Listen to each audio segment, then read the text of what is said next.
화면은 고요한 시골 마을 전경. 바람에 나뭇잎이 흔들리는 소리, 멀리서 개 짖는 소리. 어두운 장례식장. 관 위에 놓인 사진, 한 노인의 모습. 그 옆엔 개 한 마리가 얌전히 앉아 있다. 한 남자가 죽었습니다. 그리고 그의 전 제사는 사람도 자식도 아닌 개에게 돌아갔습니다. 사진 위 자막구 김정만, 향년 82세. 모두가 조롱했죠. 늙어서 미쳤다. 개보다 못한 가족이었다고요. 하지만 이 유언의 진짜 의미는 따로 있었습니다. 개의 목에 걸린 목줄 끝에 반쯤 찢어진 편지가 매달려 있다. 그리고 그 편지 속에는 30년간 숨겨온 충격적인 진실이 담겨 있었습니다. 서울 강북구의 오래된 주택가 골목. 강부동산이라는 간판 아래 반쯤 다른 의자에 앉아 서류를 정리하던 강은실. 구청에서 나오는 인쇄물, 임대차 계약서 뭉치를 한숨 쉬며 던진다. 이젠 진짜 접을까? 하루 종일 전화 한 통 없는 이 사무실에서 무슨 미래가 있다고. 그때 문틈으로 택배기사가 등기 우편을 밀어넣는다. 두툼한 흰 봉투. 보낸 사람은 법무법인 명신. 은실은 처음엔 뜯지도 않고 한참을 바라본다. 이상하게 손이 떨린다. 고 김정만 님의 유언 집행 통지서. 눈이 살짝 커진다. 그녀의 손끝이 봉투를 천천히 뜯는다. 고 김정만 님의 유언에 따라 귀하께서는 유산 관련 당사자로 지정되셨습니다. 아래 일정에 따라 유언장 열람이 진행되오니 동참해 주시기 바랍니다. 김정만. 어디선가 익숙한 이름. 하지만 기억이 나지 않았다. 도대체 누가 이런 유언장을? 한참을 멍하니 앉아 있다가 그녀는 불현듯 서랍을 열고 오래된 가족 서류철을 꺼냈다. 어린 시절 사진과 낡은 서류들을 뒤적이던 중 오래된 가족관계 등록부 한 장이 눈에 띄었다. 김정만 외삼촌으로 등재되었다가 1974년 말소. 손끝이 떨렸다. 그런 이름을 들은 적도 없었다. 부모님은 절대 그런 이야기를 하지 않았다. 불길한 예감이 스쳤다. 그녀는 노트북을 켜고 김정만이라는 이름을 검색했다. 몇 분 후 작은 시골 마을의 부고 기사가 화면에 떠올랐다. 영천군 땡땡면 김정만 씨 별세. 향년 82세. 무용고자로 처리 예정. 은실은 화면을 뚫어져라 바라봤다. 무용고자. 그런데 왜 나에게? 봉투 안에는 유언장 외에 손글씨 메모 한 장이 더 들어 있었다. 혹시 기억 못하더라도 괜찮다. 그땐 너무 어렸으니까. 하지만 나는 단 한 번도 너를 잊은 적 없다. 순간 그녀의 손에서 메모가 툭 떨어졌다. 세상의 모든 의문이 하나의 문장으로 응축되는 듯했다. 딸처럼 여긴 사람에게 마지막 부탁을 전합니다. 그녀는 유언장을 다시 천천히 펼쳤다. 심장이 서서히 조여오는 듯했다. 시골 법무법인의 낡은 사무실. 천장에 선풍기가 느릿하게 돌아가고 오래된 가죽. 소파 위에 앉은 은실은 손에 든 유언장을 바라보며 혼란을 넘어 당혹감에 빠졌다. 전 재산을 반려견 복돌이에게 상속한다. 단 한 문장. 그것이 모든 것을 무너뜨렸다. 수십 년 만에 처음 듣는 이름 김정만.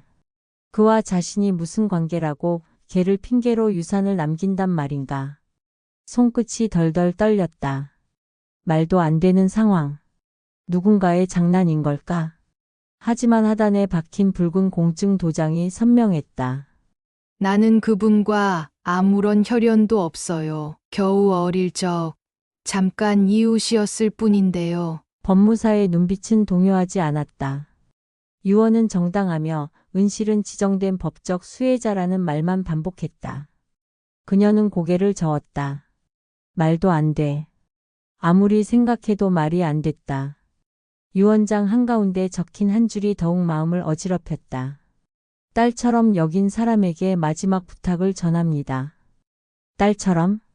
서울로 향하는 기차에 몸을 실었지만 생각은 흐트러진 나뭇잎처럼 흩어졌다. 창밖의 농과 밭이 빠르게 스쳐 지나가도 그녀의 눈은 먼 곳을 보고 있었다. 딸처럼 여겼다는 말이 자꾸만 가슴속에서 떠올랐다. 도무지 납득이 되지 않았다. 어릴 적 그와의 접점은 단편적 기억뿐이었는데 기차가 터널을 빠져나오며 급정거하듯 흔들렸다. 안내방송이 흘러나왔고 급정거의 충격에 은실의 가방이 바닥으로 떨어졌다. 툭! 떨어진 가방을 주워 들려는 찰나 누군가 그녀의 어깨를 톡하고 쳤다. 옆자리 중년 남성이 고개를 갸웃거리며 물었다. 혹시 강은실 씨 아니세요? 순간 심장이 철렁했다. 낯익은 얼굴. 하지만 기억이 나지 않았다. 저 기억 안 나시죠?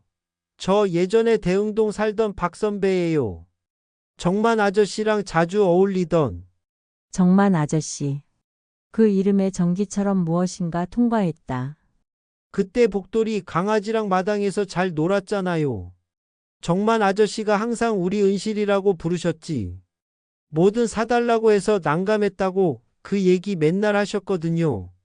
은실의 눈동자가 흔들렸다. 머릿속이 멍해졌다가 갑자기 단편적인 영상이 재생되듯 떠올랐다. 뜨거운 여름날. 마당 한켠에서 고구마를 구워주던 손. 땀에 젖은 셔츠를 입고도 끝없이 웃어주던 얼굴. 그리고 가끔씩 은실의 어깨를 토닥이며 우리 은실이 아빠 닮아서 고집이 세다니까라고 말하던 그 낮은 목소리. 그 말투. 그 눈빛. 그 말 속에 숨어있던 의미. 지금까지 아무 의미 없다고 여겼던 단편들이 마치 숨은 그림처럼 맞춰지기 시작했다. 그녀는 무겁게 고개를 끄덕였다. 고맙다는 말도 하지 못했다. 아니, 그럴 여유가 없었다. 다음 날 아침 은실은 짐을 싸서 시골로 향했다. 유산 때문이 아니었다. 그것보다 더 큰 질문이 생겨버렸기 때문이었다. 그는 왜 나를 그렇게 불렀던 걸까? 그리고 복돌이라는 그 개. 혹시 그 개는 지금도 살아있는 걸까? 이른 아침 안개가 자욱한 시골 마을. 버스 정류장에 내려선 은실은 두 손에 짐가방을 들고 천천히 걸었다. 김정만의 주소가 적힌 종이를 손에 쥔 채 낯선 골목을 따라 발걸음을 옮겼다. 그의 집은 마을 끝자락, 오래된 돌담과 푸른 슬레이트 지붕이 인상적인 작은 한옥이었다. 담 너머로 키 큰 감나무가 보였고 앞마당은 이른 아침 햇살에 젖어 고요했다. 문을 열자 특유의 먼지 냄새와 나무 향기가 동시에 스쳤다. 사람의 온기가 사라진 집은 조용했고 가구는 거의 예전 그대로였다. 마치 시간이 멈춘 듯한 공간. 그리고 그 순간 마루 아래 햇살이 비치는 한켠에서 무언가 움직였다. 은실은 조심스럽게 다가갔다. 작고 낡은 계집 앞에 하얗고 검은 털이 뒤섞인 늙은 개 한 마리가 앉아 있었다. 노쇠했지만 눈빛은 또렷했고 그녀를 보자 꼬리를 살랑 흔들었다. 복돌이? 말을 하며도 믿기지 않았다. 눈앞에 이 개가 유언장에 이름이 적힌 그 개라는 사실이. 복돌이는 낯선 듯 그녀를 바라보다가 이내 계집 안쪽에서 무언가를 입에 물고 천천히 걸어 나왔다. 그것은 낡고해진 개 모양 인형이 달린 작은 열쇠고리였다. 은실의 눈이 휘둥그레졌다. 저건 내가 어릴 때. 복돌이는 그 열쇠고리를 그녀 발밑에 내려놓고 이윽고 앞발을 살짝 들었다. 그 순간 오래전 기억이 전류처럼 그녀의 뇌리를 스쳤다. 잊고 있었던 어린 시절. 마당에서 복돌이와 놀며 수없이 반복했던 장난. 아버지 몰래 인형 열쇠고리를 복돌이 목에 달아줬던 기억. 복돌아 손 하고 말하며 깔깔 웃던 목소리. 그제서야 복돌이의 행동이 눈빛이 그녀를 기억하고 있다는 확신으로 다가왔다. 너 정말 나를 기억하는구나. 복돌이는 그녀의 무릎에 앞발을 올리며 어릴 적처럼 고개를 기대어 왔다. 그 움직임은 너무나 익숙했고 동시에 너무나 아련했다. 그녀는 복돌이를 안았다. 늙고 쇠약해진 몸이었지만 여전히 따뜻했고 여전히 그녀의 기억 속 그 존재 그대로였다. 그날 밤 은실은 집안을 정리하던 중 낡은 서랍장 깊숙한 곳에서 작은 나무 상자를 발견한다. 덜컥 열리는 상자 안에는 누렇게 바랜 편지 여러 장과 함께 묵직한 캠코더 하나가 들어 있었다. 편지지 위에는 조심스러운 글씨체로 적힌 한 문장이 보였다. 혹시라도 내가 먼저 떠나게 된다면 이걸 꼭 읽어줘. 그리고 복돌이를 지켜줘. 마이너스 정만. 은실은 조심스레 편지를 펼쳤다. 종이에서는 오래된 잉크 냄새가 났고 그 속엔 오랜 시간. 가슴 속에 묻어둔 어떤 고백이 담겨 있을 것 같은 예감이 들었다. 편지를 읽기 전 은실은 캠코더에 손을 뻗었다. 오래되어 무겁고 투박한 기계였지만 전원을 누르자 다행히 화면이 켜졌다. 화면 속에는 김정만의 거실이 비쳤고 화면 중앙에 노인이 앉아 있었다. 정만은 푸석한 흰머리와 조금씩 떨리는 손으로 렌즈를 바라봤다. 그의 눈빛은 어딘지 모르게 단단하고 동시에 슬퍼 보였다. 이걸 보고 있는 내가 은실이라면 아마도 내가 세상을 떠난 후겠지. 은실은 숨을 삼켰다. 영상 속 정만은 천천히 말문을 열었다. 나는 내가 날 기억하지 못할 거라 생각한다. 아니, 애써 지운 걸지도 모르지. 내 어머니가 세상을 떠난 후, 난 널 제대로 지켜줄 수 없었어. 정만의 눈가가 붉어졌다. 그땐 사정이 너무 복잡했단다. 내가 널 데려갈 수 없게 만든 가족들, 상황들, 그리고 무능했던 나 자신. 그래서 너를 멀리서 바라만 봐야 했어. 너의 웃는 얼굴, 내가 학교에 가는 모습, 친구들과 뛰어노는 모습. 난 그 모든 순간을 그림자처럼 지켜봤지. 정만은 고개를 들어 렌즈를 똑바로 바라봤다. 사실 내가 5살 되던 해에 내가 너를 정식으로 입양하려 했었다. 너의 어머니도 그걸 원하셨고 나도 진심이었지. 하지만 내 동생들, 그러니까 내 외삼촌들과 작은 어머니들이 반대했단다. 재산 때문이었어. 너를 내 자식으로 올리는 순간 내 유산을 나눠야 할까 두려웠겠지. 그는 쓴웃음을 지었다. 결국 나는 가족회의 끝에 근실이와는 혈연이 없다는 각서에 서명을 해야 했다. 그게 조건이었지. 대신 난 너를 계속 지켜볼 수 있었다. 그것조차 포기했다면 나는 그냥 사라졌을지도 몰라. 화면이 잠시 흔들렸다. 그는 숨을 가다듬고 다시 말했다. 복돌이는 내가 어릴 때 가장 좋아했던 강아지였지.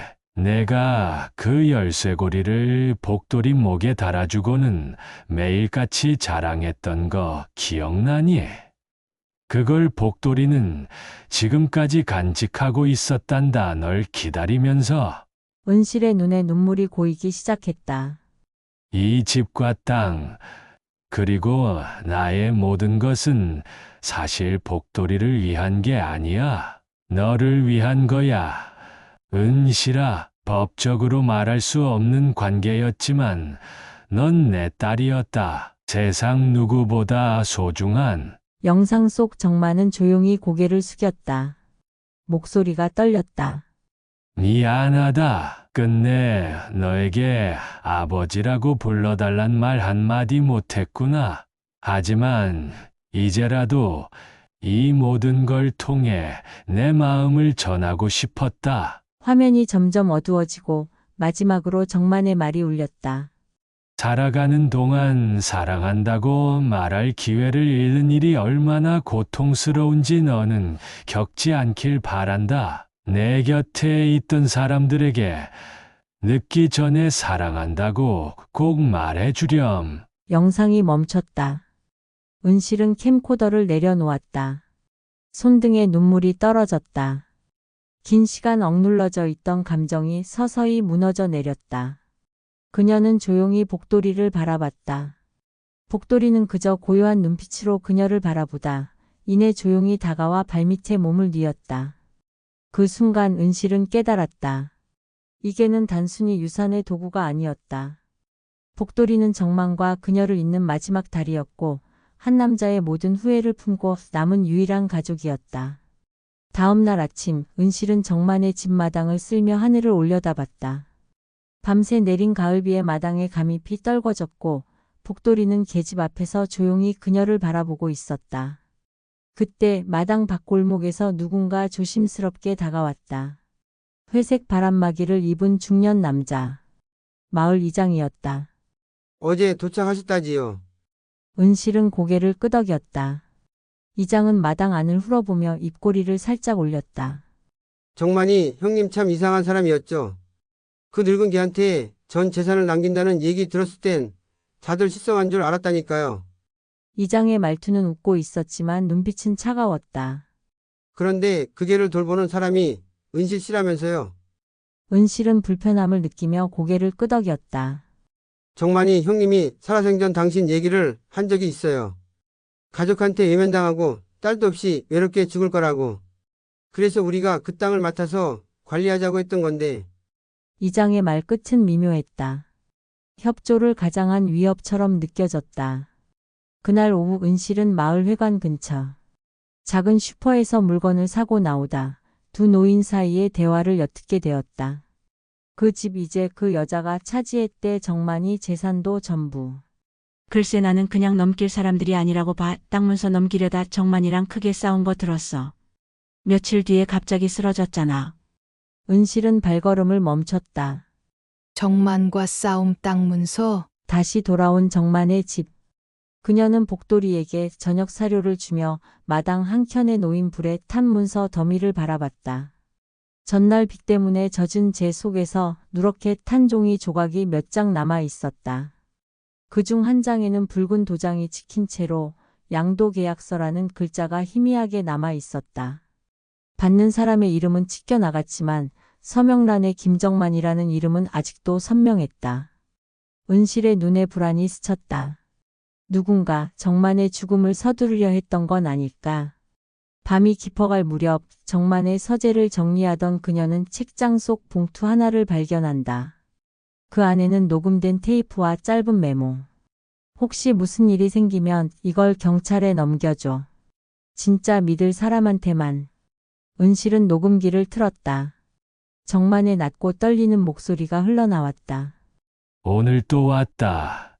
이번엔 노골적이었다. 마을회관 땅, 감나무밭까지 내놓으라 했다. 복돌이 보며 협박도 했다. 내가 죽으면 그냥 걔한테 갈 테니 다들 어이없어 하겠지.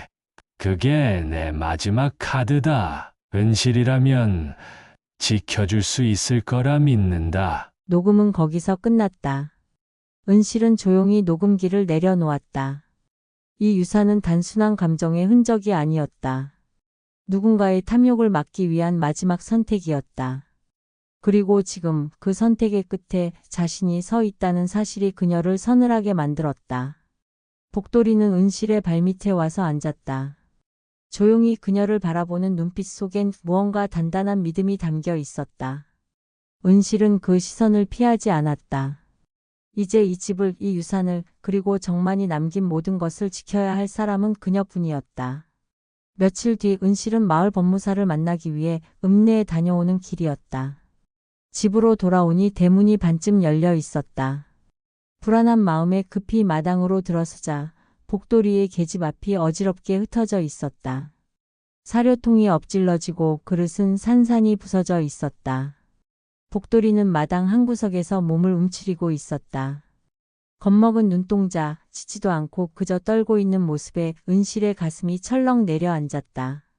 복돌아 괜찮아? 복돌이는 미세하게 꼬리를 흔들었지만 한쪽 다리를 절고 있었다. 집안을 살피던 은실은 부엌 창문 아래에서 깨진 유리 조각과 함께 구겨진 담배 꽁초를 발견했다. 누군가 침입했던 것이다. 그날 밤 그녀는 불을 끄지 않은 채 복돌이 곁에서 밤을 지새웠다.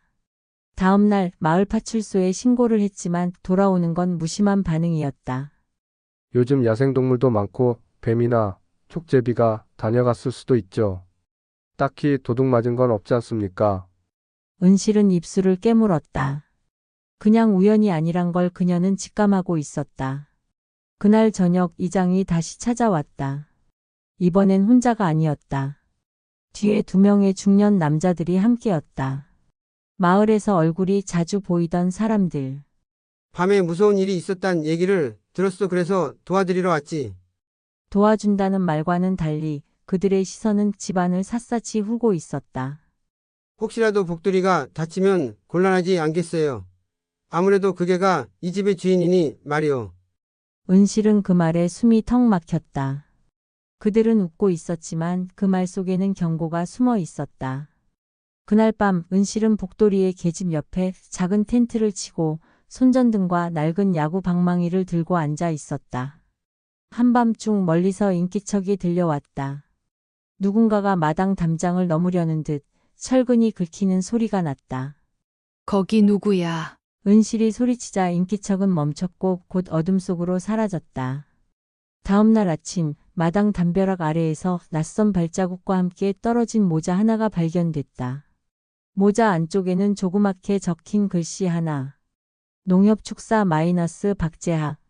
그 이름은 며칠 전 은실에게 애매한 웃음을 보이며 다가왔던 마을 농협 직원의 것이었다. 은실은 녹음기와 캠코더, 양도계약서 조각, 그리고 떨어진 모자를 한 상자에 넣었다. 이제 경찰이 아닌 다른 누군가에게 보여줘야겠네요. 그녀의 눈빛은 단단해졌다. 정만이 끝까지 숨겼던 진실, 그가 지키려 했던 마지막 가족. 이제는 은실이 그 유산을 지킬 차례였다. 은실은 다음 날 상자를 품에 안고 조용히 마을을 떠났다. 행선지는 서울.